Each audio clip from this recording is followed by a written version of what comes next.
Good morning বন্ধুরা, আবারও চলে এসেছি আমি গপ্পসপ্প চ্যানেলে আপনাদেরকে স্বাগত।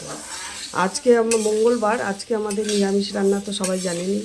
আজকে কী হচ্ছে রান্না আমি সেটাই শেয়ার করছি। এই যে আলু ভাজা বসিয়েছি, এখানে বিউটি ডাল ভাজা বসিয়েছি, এই যে ফুলকপি ছোট ছোট করে কেটে নিয়েছি, ভাজা ভাজাই করব এবং আলু পোস্ত করব, সবটাই আপনাদের সাথে শেয়ার করব। দেখুন,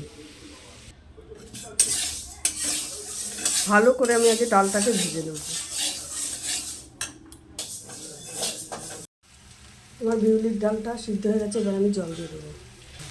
আমি সোমবারটা করে নিয়েছি, আদা বাটা, জিরে আর তেজপাতা। ডালের মধ্যে হলুদ দিয়ে দিয়েছি। সোমবারের মধ্যে আমি ডালটা ঢেলে দিলাম।